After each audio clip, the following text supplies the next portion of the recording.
आज मैं आपको एक ऐसी कंपनी के शेयर के बारे में बताने वाला हूं जिसने लॉन्ग टर्म में अपने इन्वेस्टर्स को 6,967% यानी कि अराउंड 7,000% के रिटर्न दिए हैं। इस कंपनी के शेयर्स की करंट मार्केट प्राइस चल रही है 559 रुपीज की। और अगर मैं इस कंपनी के शेयर्स के ऑल टाइम लो प्राइस की बात करूं तो इस कंपनी के शेयर्स की ऑल टाइम लो प्राइस थी 4 रुपीज की और over the period of time company ने 4 रुपीज से 559 रुपीज के बीच का सफर तय किया है और यहाँ पर 7,000% के रिटर्न कमा कर दिए हैं। करंटली अगर आप लोग मार्केट में देखेंगे तो इस कंपनी के शेयर्स बहुत ही ज्यादा ट्रेंडिंग में आ चुके हैं और यहाँ पर बहुत सारे लोगों को लगता है कि इस कंपनी के शेयर्स में इन्वेस्टमेंट करना एक वर्थ ऑप्शन है। तो चलिए आज की इस वीडियो में डिटेल में स्टडी करते हैं कि अगर आप लोग इस कंपनी के शेयर्स में इन्वेस्टमेंट करते हैं तब यहाँ पर कंपनी के फंडामेंटल स्ट्रॉन्ग है कि नहीं, और अगर आप लोग यहाँ पर इन्वेस्टमेंट करते हैं तो आपको इतने ज्यादा अट्रैक्टिव रिटर्न्स कमाने को मिलेंगे कि नहीं मिलेंगे। तो एज यूजुअल हमारा आज का वीडियो भी इंपॉर्टेंट और इंटरेस्टिंग होने वाला है, तो इस वीडियो को शुरू से लेकर एंड तक देखना और सबसे खास बात तो ये है कि वीडियो के किसी भी पार्ट को स्किप मत करना। अब जैसे कि आप यहाँ पर देख सकते हैं कि जब से कंपनी के शेयर्स की ट्रेडिंग चालू हुई है आज के सेशन में,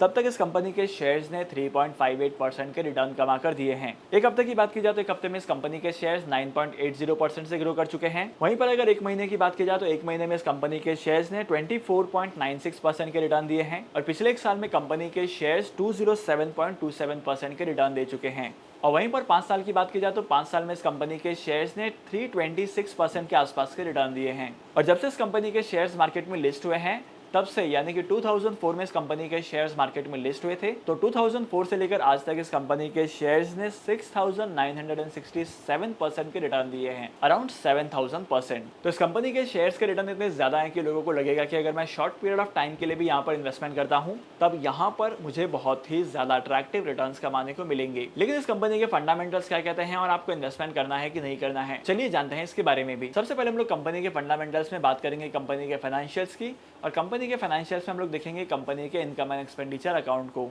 अब जैसे कि आप यहाँ पर इनकम स्टेटमेंट को देख सकते हैं कि कंपनी के जो टोटल रेवेन्यूज हैं वो इंक्रीज होते जा रहे हैं। फाइनेंशियल ईयर 2022 में कंपनी का रेवेन्यू जो था वो 2321 का था और फाइनेंशियल ईयर 2023 में इस कंपनी का रेवेन्यू हो चुका है 3196 का। वहीं पर नेट इनकम की बात की जाए तो नेट इनकम पिछले साल 198 का था और अभी नेट इनकम हो चुका है 248 का। मतलब यहाँ पर आपको मैसिव ग्रोथ दिखाई दी है। अगर आप इस कंपनी के ईपीएस को देखेंगे तो पिछले 2 सालों में इस कंपनी के ईपीएस काफी ज्यादा ग्रो कर चुका है। 2022 में इस कंपनी का ईपीएस था 12.39 का और वहीं पर 2023 की बात की जाए तो 2023 में इस कंपनी का ईपीएस था 15.52 का।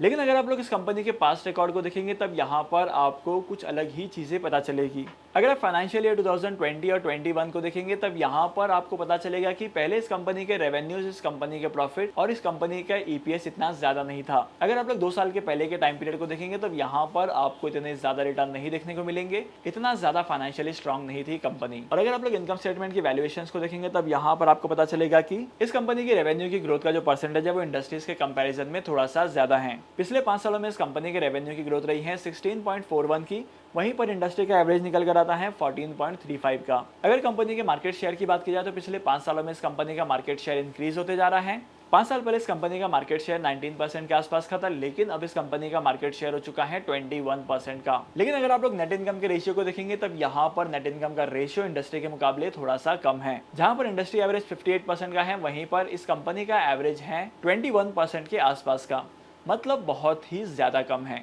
इसके बाद अब हम चलते हैं बैलेंस शीट की तरफ, और जैसे कि आप बैलेंस शीट को देख सकते हैं इनकम स्टेटमेंट की तरह बैलेंस शीट भी वहीं पर है। मतलब बैलेंस शीट के करंट असेट्स की वैल्यू भी 2 साल पहले से कम थी और पिछले 2 सालों में काफी ज्यादा इंक्रीज हो चुकी हैं। करंट असेट्स की वैल्यू भी उसी तरीके से बढ़ते जा रही है, टोटल असेट्स की वैल्यू भी उसी तरीके से बढ़ते जा रही है। और अगर आप लोग इस कंपनी की लायबिलिटीज को चेक करेंगे तब यहाँ पर आपको पता चलेगा कि इस कंपनी की टोटल लायबिलिटीज जो है वो काफी तेजी से बढ़ते जा रही है। और अगर किसी कंपनी की लायबिलिटी बढ़ती है तब यहाँ पर उस कंपनी के शेयर्स में इन्वेस्टमेंट करना आपके लिए बहुत ही ज्यादा रिस्की होता है। अब हम चलते हैं कंपनी के कैश फ्लो स्टेटमेंट की तरफ, और जैसे कि आप कंपनी के कैश फ्लो स्टेटमेंट को देख सकते हैं यहाँ पर कंपनी का जो नेट चेंज इन कैश है वो नेगेटिव में है 31.16 का। चेंज इन वर्किंग कैपिटल भी नेगेटिव में है -457 का। और अगर कैपिटल एक्सपेंडिचर की बात की जाए तो कैपिटल एक्सपेंडिचर है 299.85 का। अगर आप कंपनी के फ्री कैश फ्लो को देखेंगे तो कंपनी का फ्री कैश फ्लो भी नेगेटिव है -256 का। अगर आप किसी भी ऐसी कंपनी के शेयर में इन्वेस्टमेंट करते हैं जहां पर फ्री कैश फ्लो नेगेटिव होता है तब यहां पर ऐसा अनुमान लगाया जाता है कि आने वाले टाइम पीरियड में उस कंपनी के शेयर्स में बहुत ही ज्यादा वैलिडिटी होगी या बहुत ही ज्यादा प्रॉब्लम्स क्रिएट होगी। इसके बाद अगर हम लोग वैल्यूएशन को चेक करेंगे तो आपको पता चलेगा कि इस कंपनी की वैल्यूएशन उतनी ज्यादा नहीं है। मार्केट में ऐसी बहुत सारी कंपनीज है जिसका वैल्यूएशन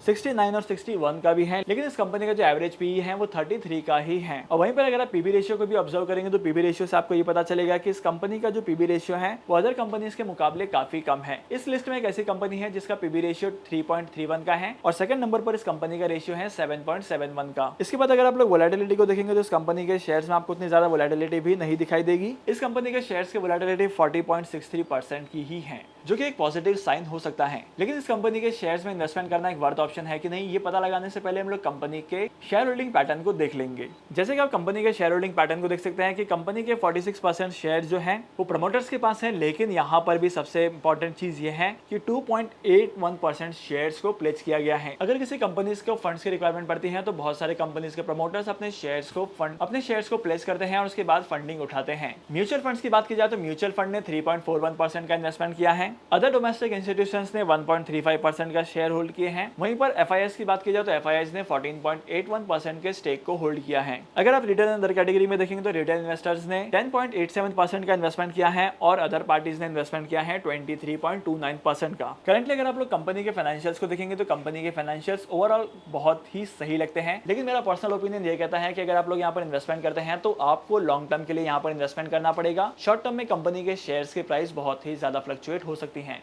तो आई वुड पर्सनली से कि आपको यहाँ पर लॉन्ग टर्म के लिए इन्वेस्टमेंट करना पड़ेगा और अगर आप लोग यहाँ पर इन्वेस्टमेंट करते हैं तो आपके इन्वेस्टमेंट के ऊपर रिस्क थोड़ा सा ज्यादा होगा, क्योंकि जैसे कि हम लोगों ने इनकम स्टेटमेंट में देखा है कि पिछले 2 सालों में इस कंपनी के शेयर्स में ग्रोथ आई है। तो अब यहाँ पर आपको सोच समझ के इन्वेस्टमेंट करना है, क्योंकि मार्केट में से बहुत सारी मल्टीबैगर कंपनीज हैं जो आपको अच्छे रिटर्न्स कमा कर दे सकती हैं। डिमैट अकाउंट ओपन करने के लिए टॉप 3 ब्रोकर्स की लिंक मैंने आपको डिस्क्रिप्शन में दे दी है, वहां पर जाकर आप डिमैट अकाउंट ओपन कर सकते हैं और स्टॉक मार्केट में इन्वेस्टमेंट करना स्टार्ट कर सकते हैं। तो आज के इस इंपॉर्टेंट वीडियो को यहीं पर खत्म करते हैं। मैं आपको मिलूंगा अगली वीडियो में नए टॉपिक के साथ, एक इंटरेस्टिंग टॉपिक के साथ। तब तक के लिए signing off, happy investing and good bye.